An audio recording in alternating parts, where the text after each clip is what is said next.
Hello. Welcome back to the P2P Soap Box. I'm your host and P2P BFF, Marcie Maxwell. It is our season 6 finale, but don't fret. We will be back in the fall with more great guests. If you've worked in peer-to-peer fundraising long enough, you've probably felt the pressure to constantly come up with the next big campaign idea. It's easy to look outside your organization for inspiration, whether that's industry trends, competitor programs, or the latest fundraising success story making the rounds. But what if your next great campaign idea is already hiding inside your existing organization? Today, we're talking about how organizations can uncover fresh fundraising concepts by paying closer attention to their supporters, their communities, and the ideas that are already gaining momentum. Sometimes innovation doesn't start with a brainstorming session.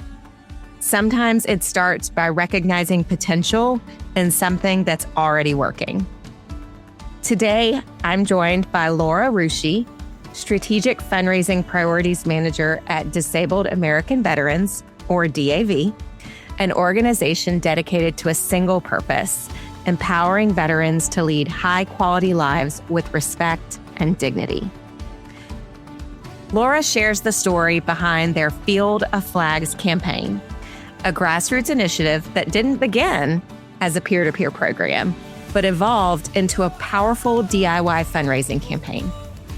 We'll explore how DAV identified the opportunity, scaled the program across communities, built internal support, and is continuing to evolve the concept by staying connected to the people who made it successful in the first place.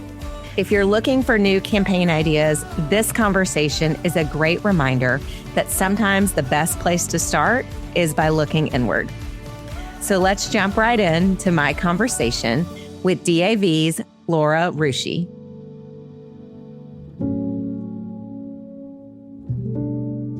Laura, welcome to the P2P Soap Box. So happy to have you. So excited to be here. Thank you, Marcie. I feel like we have been talking about this episode for a while now. So excited to have you on and to hear a little bit more about all the good work that you're doing.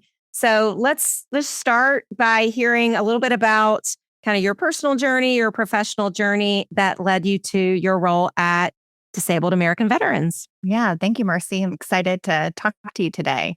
So for me, I began my career in banking, working in marketing and communications, and employee engagement was a focus of that job. And part of my role involved bringing different nonprofit partners to allow our employees to support local causes. And I was just inspired by their passion that they had for their work. And I had never thought about aligning my career with a cause that I truly care about until I had these experiences with these awesome people. So I made the jump from banking to the nonprofit sector and cut my teeth, if you will, working at Susan G. Komen in the Race for the Cure before really beginning my nearly 17-year journey at DAV. In August, I'll have reached my 17-year anniversary with the organization. Congrats. And really during my time, yeah, that's awesome, right? During my time at DAV, I've just worn lots of different hats. I've got to do a lot of different things, from corporate development to launching our very first peer-to-peer event, our DAV 5K, to managing real estate, vehicle, and clothing donation programs, as well as developing some sustainer monthly giving strategies. And it's really been a privilege to work at DAV. And just a little about the organization. DAV was founded in 1920 and chartered by Congress in 1932 to act as the voice for disabled veterans. And really more than 100 years later, DAV continues to help veterans of all generations obtain the benefits they've earned through their military service. And since DAV is not government funded, we rely entirely on the generosity of patriotic supporters. And today I'm joining you, Marcie, to discuss one of our new digital turned peer-to-peer initiatives where donors are putting that patriotism into action, which is our Field of Flags campaign. I want to dig in on Field of Flags and what exactly it is, but I also want to understand like how it came to be. Like, how would you describe the DIY fundraising landscape at DAV before Field of Flags came and the challenges you were trying to solve within that program? Yeah, the start of peer-to-peer at DAV really started with what we call our DAV 5K. And that was really born out of, looking around and looking at our fundraising portfolio and understanding that we didn't have a peer-to-peer footprint. We didn't have anything to offer. So it was kind of a very grassroots idea where we're like, hey, maybe we could put this together and see what happens. And so we kind of pulled our resources. I asked for help for, various people in various departments. And we did it. And I think in our first year, we were just blown away by just that same feeling of the community coming out, people coming together, honoring their individual, family member or their loved one, spouse, father, son, but being together inside of a community of the greater good. And so that just kind of started to stumble into some of the other areas. Our 5K still remains our probably our bread and butter of our peer-to-peer portfolio. We do have, do-it-yourself fundraising where, there's lots of different things that everyone comes up with to fundraise.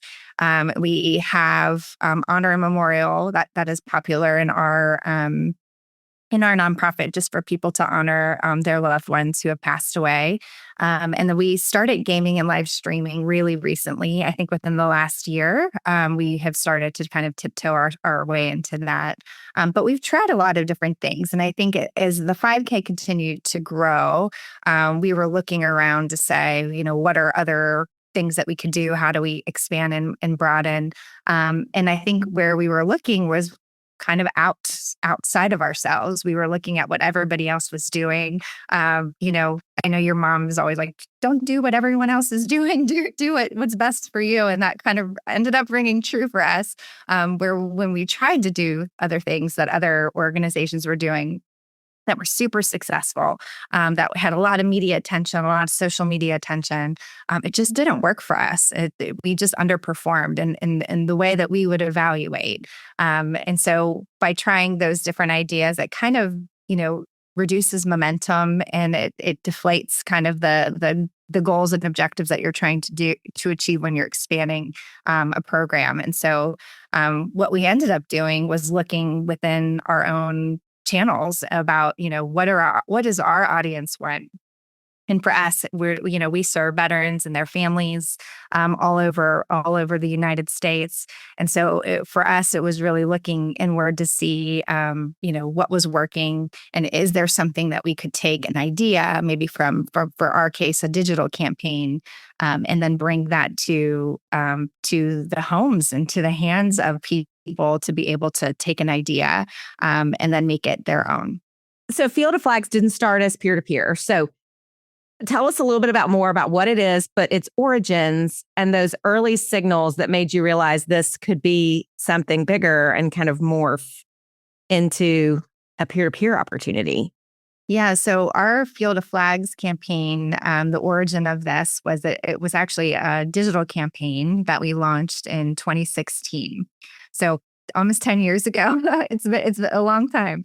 And so it really was just what you expect in a digital campaign. It was to our audiences. We had email, lightbox, digital ads, tactics with premiums and matching gifts. And really the ask was, if you make a donation, you can we'll fly a flag for you in our national headquarters field.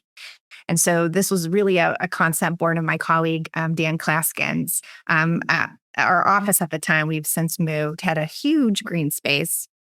It was widely trafficked. People were driving, by all the time. And so it was like, oh, what if we built a field of flags in front of our headquarters and used it as a fundraising opportunity? So anyone, anywhere could have a flag flying in honor of their veteran and their loved one. And so this was just beyond our expectations. It quickly exceeded KPIs, and it became one of our digital campaigns, tentpole campaigns. So it was super popular. We actually outgrew our field because we had so many flags being planted. I know Danielle, I had shared this story with her just about, the peer-to-peer idea of just how we have a lot of sweat equity in what we do. And we're doing a lot of things behind the scenes that are just wild and crazy tactics, but one of the stories with this is that, in order to think about other ways to give, I know we're always thinking how to iterate, how to optimize, how to add an ad gift. And so one of the ad opportunities was if you upgraded your gift, we would actually fly the flag on our DAV national headquarters tent pole, raise it above DAV, and then pull it back down and then package it up and send it back to you, so that you could keep that flag or raise the flag in your home. And so that was one of the stories where it was a good idea. And then the practicality of, how many people were really interested in doing it. And so we were, had a little team going where we would raise the flag, lift it. I was the one who kind of folded it appropriately back into the binder there and then mailed it back to the donor.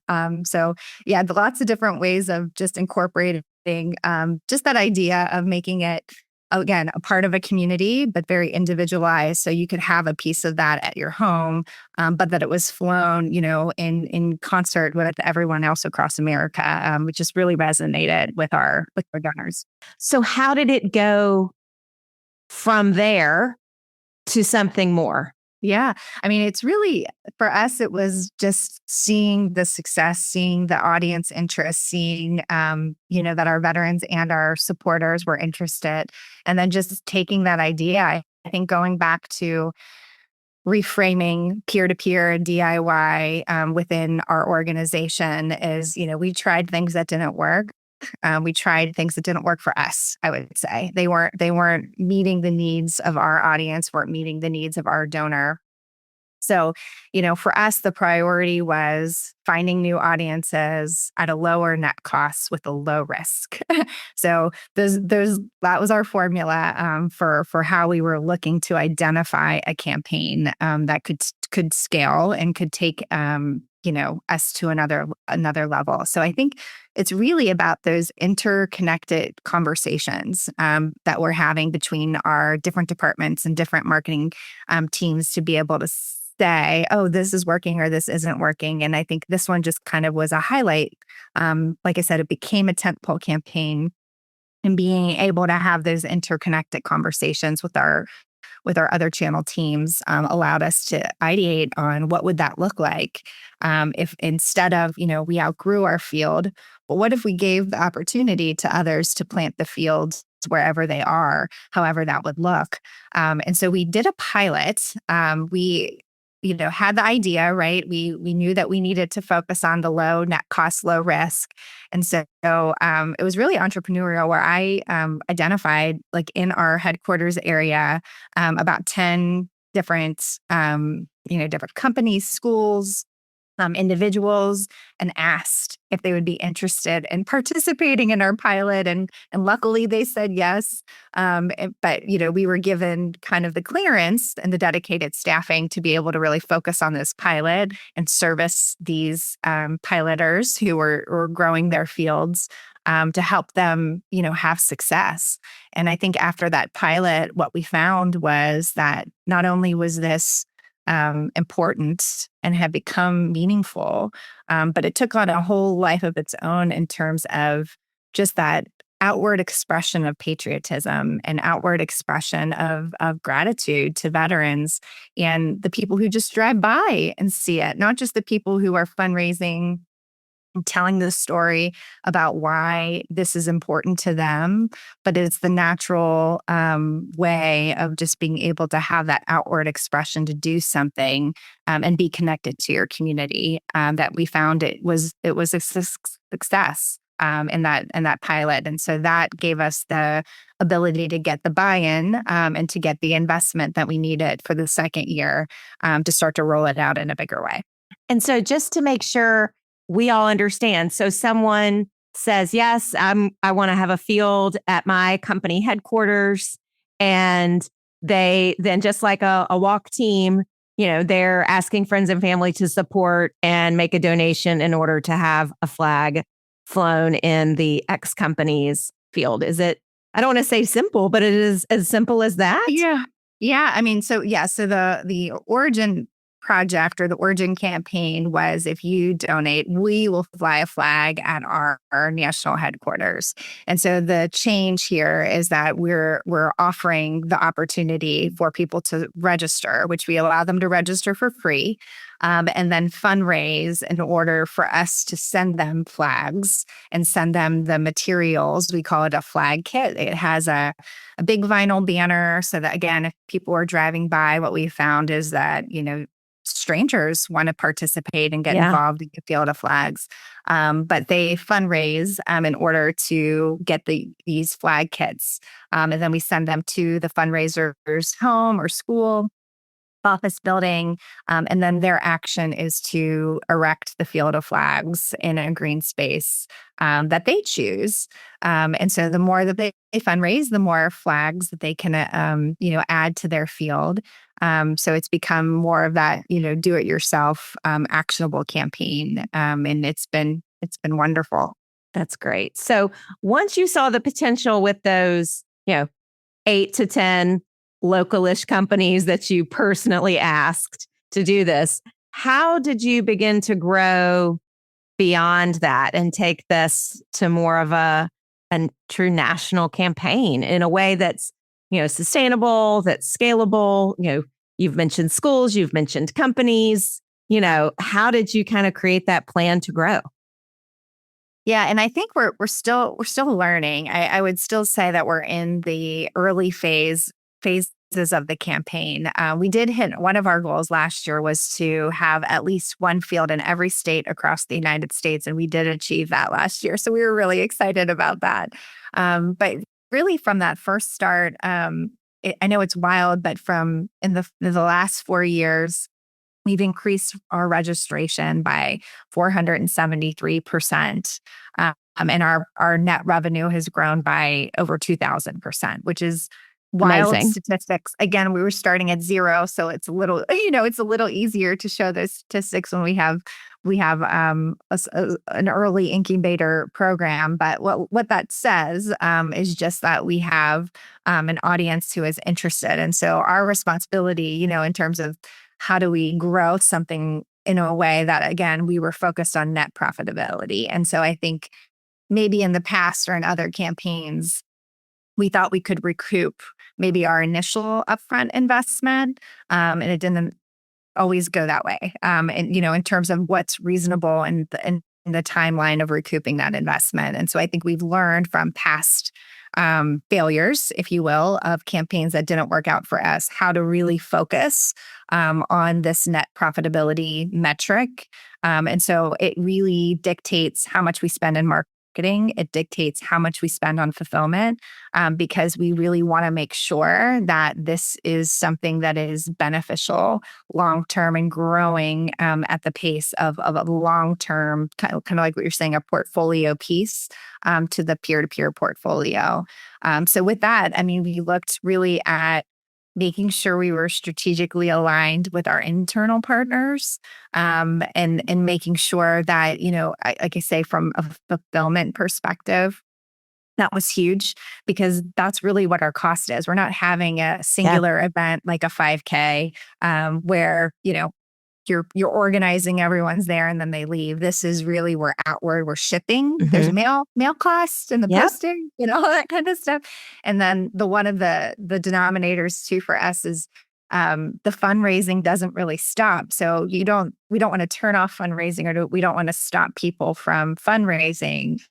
But they do have to set up their fields before a particular day or on a particular day, is their goal, based on, the alignment of Veterans Day.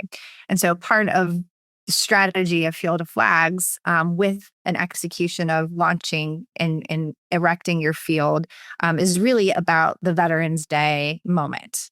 And so what we've learned, from our organization and our constituency, is that that's really one of the most important days of the year for our cause. And it's one that, it's a universal day that everyone really understands, and you don't have a lot of education to try to get people on board. And so there are a lot of existing Veterans Day celebrations, like they naturally happen in all of our communities. And so this was a way to say, okay, here's an opportunity to give back, to support a cause that's so important to veterans and their families, and then do something and have a public display of patriotism. And so that timing, that activation on Veterans Day also was a really important part of the strategy of growth and just identifying who's already doing things on this day. And this can be another way of honoring veterans. Yep.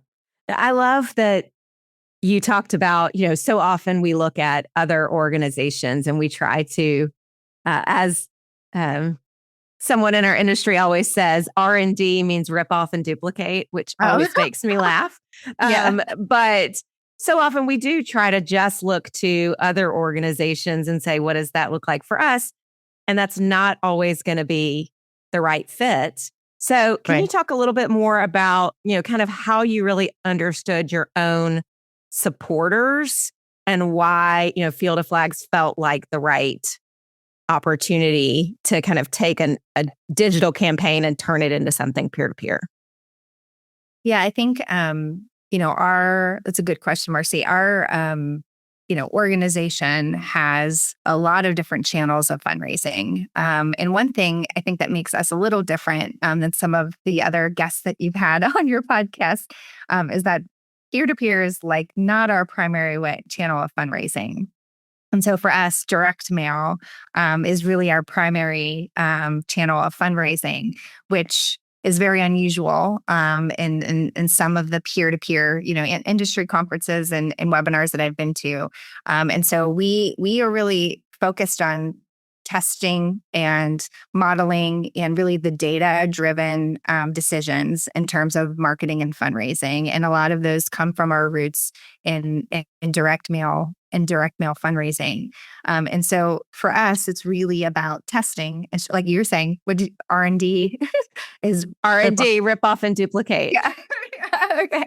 So ours is really like test and iterate, where we're really like focused on changing one thing, having a control and iterating and validating, before we make a big choice.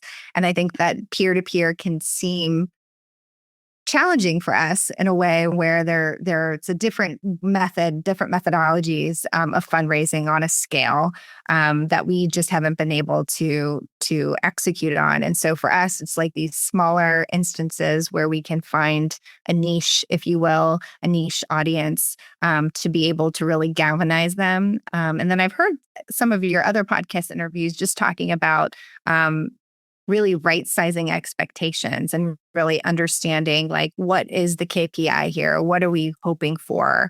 Knowing that really peer-to-peer opens the door for lots of new types of donors, lots of new types of constituents who can just funnel into the pipeline for all these other channels that we do have at DAV.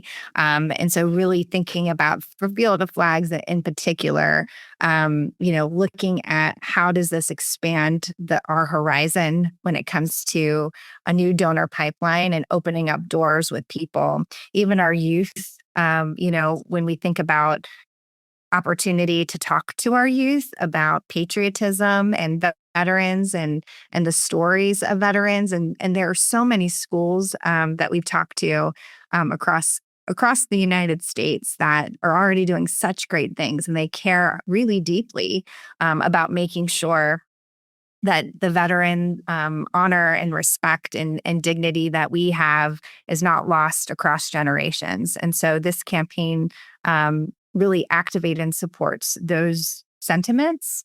And again, it gives children the chance to be able to go out and talk about veterans and then plant the flags and have kind of a visceral experience, a physical experience with a teaching that's going on in the schools. I can envision kind of the intergenerational opportunity that this presents, not only for fundraising, but also just for furthering the conversations of the importance of what veterans have done in service to the country. And so I can see that as a selling point not to turn it into just marketing language, but the value in that. So obviously growth like this doesn't happen, in a silo. So how did you get that internal alignment and bring those different teams together, especially, knowing peer-to-peer isn't, the biggest revenue stream for DAV? How did you kind of bring in the rest of the team into this idea process? Yeah, I mean, I think kind of going back to your point about the multi-generational, I think like some of the storytelling that we can offer, just from experience is, knowing that one of my favorite stories is Brad. He's from Georgia. He was a middle school teacher. He is a middle school teacher. And he, this is one of those, we all know this in peer-to-peer, is it really, as a fundraiser, it's different than being a donor. And so the donor, the direct response donor versus a fundraiser. And so the way that we treat them really has to be different. And so a lot of our, fundraiser coaching to try to encourage them to raise more money is more flags in your field in our campaign. And so Brad is the teacher in Georgia, and he was just talking about how, it's a lot of work, right? Like you have to galvanize all the leadership and then get, for him, it was his students involved. And just, it's not just a direct, an ask. There's more to it than that. And so he was setting up his flags in his field in front of his school. And, it was hot and the sun was out, and, his rolling the sweat off of his forehead. And he said that a gentleman drove by, and later we know his name is Marvin, who was a Vietnam veteran. And they didn't know each other. Marvin just saw, what Brad was doing and got out of his car and shook his hand and just said, thank you for what you're doing for veterans and to honor veterans. And so they had a really wonderful exchange. And then later Marvin, got Brad's information and texted Brad and said, you are teaching the next generation about patriotism and honor and letting us know that we are not forgotten. And I just, he's like, I wanted you to know that I've sent this to 200 of my veteran friends so that they could come by and they could see the field. And that just reminds us all, like, how the work that we do, sometimes we're into the tactics, we're into the marketing, we're into the KPIs, and everybody has these stories, but it just is a good reminder in the peer-to-peer universe about how important, these moments are and how effective they are into the heart of the people in the mission that we're trying to raise money for. That's a great story. You're a great storyteller too. Oh, thank you.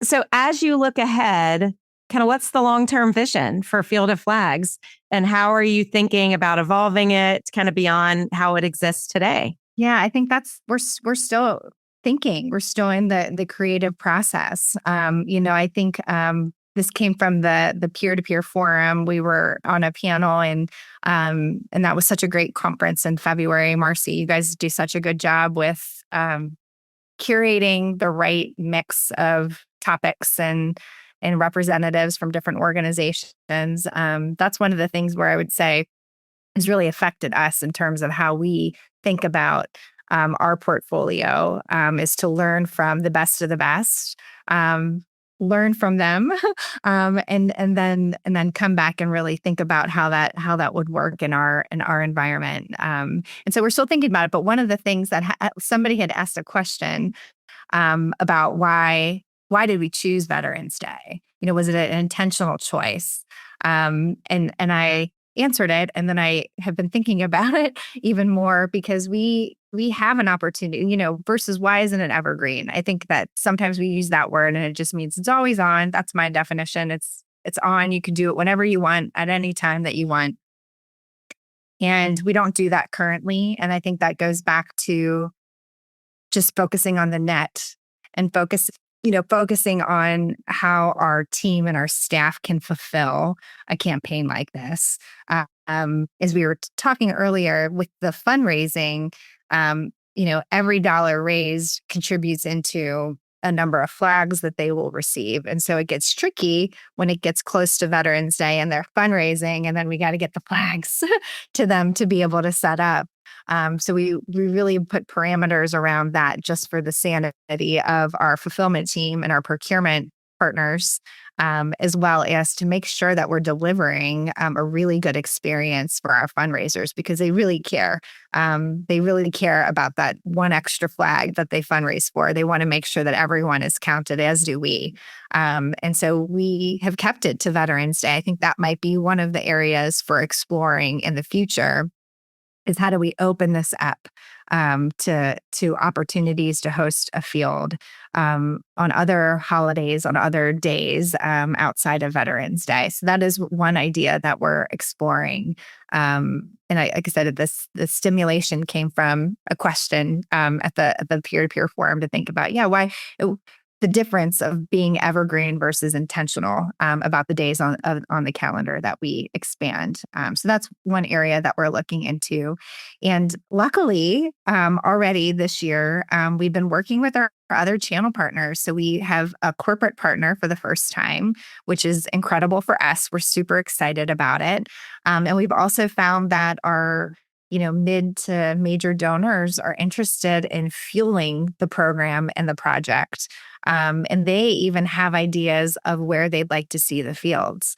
And so now by making it, going back to taking it from a digital opportunity where we're hosting the field at our headquarters, even our mid to major level donors have ideas of where they would like to see a field planted. And so this DIY program allows us to even put the tools in their hands, as a different kind of funding where they could take it and then they could bring it somewhere where they would like to partner and host a field of flags. So we have organically these new channels opening into the ideas for exploring expansion and growth.